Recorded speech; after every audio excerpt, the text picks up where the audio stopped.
नमस्कार दोस्तों, स्वागत है आपका सिविल सर्विसेज में डीसी में। आज के इस वीडियो में हम देखेंगे कि जून से लेकर दिसंबर तक कौन कौन से एग्ज़ाम्स होने वाले हैं और उन एग्ज़ाम्स के लिए हमारी क्या स्ट्रैटेजी होनी चाहिए। इसके साथ ही टीजीटी पीजीटी का जो एग्ज़ाम लगभग 2 साल पहले जिसका नोटिफिकेशन आया था, उसमें कितने पद बढ़ सकते हैं। एक्चुअली स्टूडेंट्स बार बार पूछते रहते हैं कि इसमें कुछ पद बढ़ने के चांसेस हैं कि नहीं है, तो उसी मुद्दे को आज देखेंगे।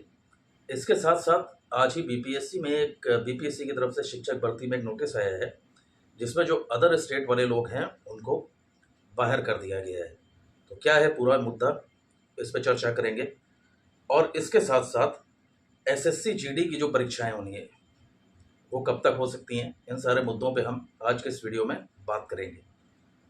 तो काइंडली अंत तक आप मेरे साथ बने रहें, सारी इन्फॉर्मेशंस मैं आपको प्रोवाइड करूंगा वन बाय वन। और अगर आप अंत तक बने रहेंगे तो आपको सारी इन्फॉर्मेशंस मिल जाएंगी, कहीं और भटकने की ज़रूरत नहीं पड़ेगी। तो आगे बढ़ने से पहले अगर आप चैनल पर पहली बार आए हैं तो काइंडली इस चैनल को सब्सक्राइब करें और वीडियो अच्छा लगे तो लाइक एंड शेयर ज़रूर करें। तो चलिए अपने वीडियो को स्टार्ट करते हैं। सबसे पहले हम ये देख लेते हैं कि जून से लेके दिसंबर तक कौन कौन से एग्ज़ाम्स होने की संभावना है, ठीक है, या होने हैं। तो देखिए, इलेक्शन के बाद सबसे पहले 16 जून को होगा आपका आईएएस का एग्ज़ाम। 28 या 29 जून से, मोस्ट प्रोबेबली 28 जून से या 29 जून से आपका एपीएस स्किल टेस्ट स्टार्ट हो जाएगा, ठीक है, एपीएस का स्किल टेस्ट। एक्चुअली क्या है, देखिए इसमें 2 सेंटर्स जा सकते हैं, या तो आयोग के अंदर ही हो सकता है इलाहाबाद में, बट अगर किसी वजह से यहाँ पे तैयारियाँ नहीं हो पाई या यहाँ पे कंडक्ट नहीं करवा पाए एग्ज़ाम, तो जो लखनऊ का गवर्नमेंट आईटी है, आईटी कॉलेज, वहाँ पे एग्ज़ाम आपका कंडक्ट होगा। और ये जो एपीओ का जो एपीएस का जो स्किल टेस्ट है, ये लगभग 15 से 20 दिन चलने की उम्मीद है, ठीक है। उसके बाद जो अगला एग्ज़ाम प्रपोज्ड है वो है आपका यूपी पीसीएस, जो अक्टूबर फर्स्ट वीक में होने का पूरा चांस है। उसके बाद नवंबर सेकेंड वीक में आपका आरओ होने का चांस है। इसी के बीच में वैकेंसी आ जाएगी आपकी इलाहाबाद हाई कोर्ट की आरओ की, ठीक है। ये भी एक प्रस्तावित वैकेंसी है और इसे आना ही आना है। तो इसी बीच में मुझे लगता है कि आरओ की वैकेंसी भी जल्दी ही आएगी। और आरओ के साथ जो इलाहाबाद हाई कोर्ट की पीएस और एपीएस की वैकेंसी है वो भी प्रपोज्ड है, वो भी आएगी। पीसीएसजे ये एक इम्पॉर्टेंट भर्ती है, जो मुझे लगता है चुनाव के बाद इलाहाबाद जुडिशरी काफ़ी प्रोएक्टिव रहती है, तो आयोग के साथ कोऑर्डिनेट करके या बीच में इंटरफेयर करके इसको वो करवा लेगी पीसीएसजे की, ठीक है। इसके साथ साथ रही बात एई की, तो एई की वैकेंसी आनी तो है, बट अभी तक क्यों नहीं आ रही है, क्या रीजंस हैं, उस पर भी आगे देखते हैं, बात करते हैं। और इसके साथ साथ जीआईसी और एलटी ग्रेड की वैकेंसीज आने की पूरी चांसेस हैं। तो इतने सारे एग्ज़ाम्स हैं जो जून से लेके दिसंबर तक होने का पूरा चांस है, या नोटिफिकेशन तो कम से कम आ ही जाएगा आपके लिए। तो एग्ज़ाम्स बहुत सारे हैं और आप कर भी सकते हैं। देखिए, अब जहाँ तक बात एई के एग्ज़ाम की है, तो एई में लोगों ने आरटीआई डाली हुई थी, बट आरटीआई में आयोग ने अभी तक कोई रिस्पांस नहीं दिया है, कुछ पता ही नहीं चल रहा है। बट आयोग के अंदर से खबरें आ रही हैं कि बेसिकली एई की वैकेंसी का पैटर्न चेंज करने की वजह से इसके नोटिफिकेशन आने में डिले हो रहा है।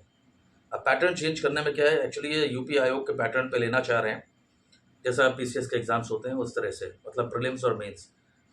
तो अभी तक क्या होता था इसमें, ये बेसिकली ट्रेडिशनल अप्रोच पे लेते थे, जिसमें 2 पेपर्स होते थे। पहले पेपर में हिंदी प्लस टेक्निकल होता था और दूसरे पेपर में जीएस प्लस टेक्निकल होता था, ठीक है। तो ये सारे एग्ज़ाम्स हैं जो आपके होने हैं जून से लेके दिसंबर तक। इसी बीच में आपके बीईओ की भी वैकेंसी आएगी, तो जो लोग तैयारी में हैं वो बीईओ की भी तैयारी करते रहें, ठीक है।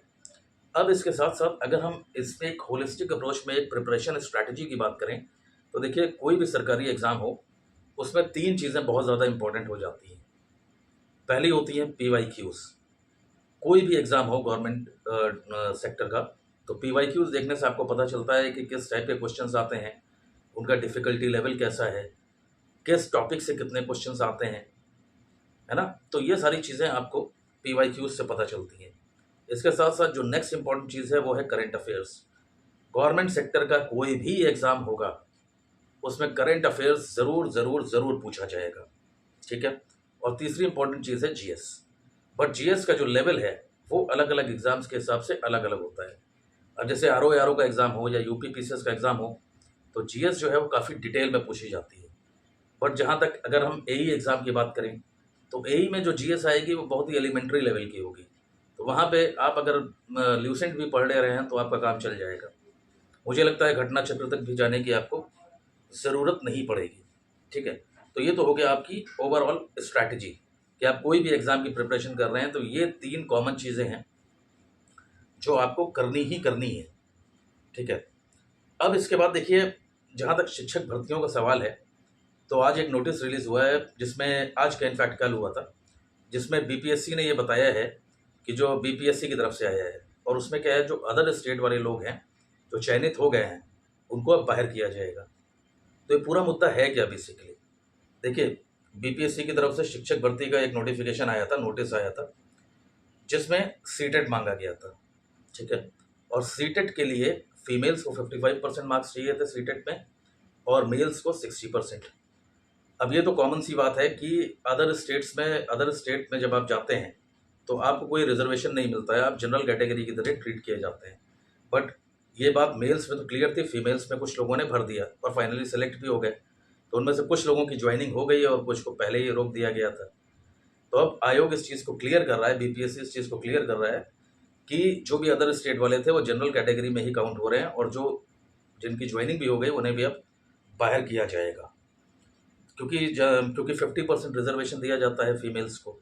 अब फीमेल्स में क्या है कि जो बिहार स्टेट की हैं उनको ही रिजर्वेशन मिलेगा, जो अदर स्टेट की जो छात्राएं हैं उनको रिजर्वेशन नहीं मिलेगा। तो इसी चक्कर में इन्हें एलिमिनेट किया जा रहा है। ठीक है? अब बात करते हैं टीजीटी पीजीटी की। देखिए, टीजीटी पीजीटी का नोटिफिकेशन आज से लगभग 2 साल पहले आया था, मतलब अगर हम अगले महीने में 2 साल कंप्लीट हो जाएगा। उस समय 4163 पदों के लिए नोटिफिकेशन आया था, जिसमें से टीजीटी की पोस्ट थी 3539, मतलब 3539, और जो पीजीटी की पोस्ट थी, टीजीटी की 3539 थी और पीजीटी की 624 सीट्स थी। तो नंबर ऑफ सीट्स जो है वो बहुत कम थी। इसीलिए स्टूडेंट्स हमेशा ये पूछते रहते हैं कि इसमें इसमें नंबर ऑफ वैकेंसीज क्या बढ़ेंगी? तो देखिए, जहाँ तक मुझे लगता है और जो सोर्सेज बता रहे हैं, इसमें सीट्स बढ़ने की संभावना बहुत ही कम है। बस एक ही कंडीशन है जिसमें ये सीट्स थोड़ी सी बढ़ सकें, बट मुझे लगता नहीं कि वो चीज़ आप लोग कर पाएंगे, क्योंकि देखिए, इसमें क्या है, सरकार के ऊपर बहुत तगड़ा प्रेशर बनाना पड़ेगा। सोशल मीडिया पे, आयोग में एप्लीकेशंस, मेल्स, ये सारी चीज़ें करनी होंगी। अगर आप स्टूडेंट्स यूनाइटेड रहते हैं तो शायद इसमें कुछ हो सके, बट मुझे लगता नहीं है कि ऐसा कुछ हो पाएगा। तो जो भी वैकेंसीज़ हैं वो वैकेंसीज़ 4163 ही रहेंगी, और इसमें कोई इंक्रीज़ होने का कोई चांस अभी नहीं है। ठीक है? अब बात कर लेते हैं एसएससी जीडी की जो परीक्षाएं होनी हैं, वो अभी फ़िलहाल तो नहीं हो पाएंगी। और जैसा कि नोटिस आया है गवर्नमेंट ऑफ इंडिया की तरफ से, तो ये 11 जून के बाद ही पॉसिबल है। ठीक है? तो एसएससी जीडी की जो वैकेंसी है, जो जीडी का एग्ज़ाम होना है, ये 11 जून के बाद ही हो सकता है, उससे पहले नहीं हो पाएगा। ठीक है? तो वीडियो को एंड करने से पहले मैं सिर्फ इतना ही कहना चाहूँगा कि एग्ज़ाम्स बहुत सारे हैं, सारे एग्ज़ाम्स लाइंड अप हैं। आप लोग कंटिन्यूअसली अपनी पढ़ाई में दिमाग लगाए रहें, अपने एफर्ट्स डालते रहें, और ज़्यादा चुनावी खबरों में और चुनावी चीज़ों में ज़्यादा इन्वॉल्व ना हों, क्योंकि उसमें सिर्फ आपका टाइम वेस्ट होगा, और जिस समय एग्ज़ाम की डेट्स आएंगे ज़्यादा समय नहीं बचा होगा पढ़ने के लिए। तो काइंडली अपनी पढ़ाई करते रहें और चुनाव से ज़्यादा इन्फ्लुएंस ना हो, अपनी पढ़ाई पर ध्यान दें। Okay, thank you.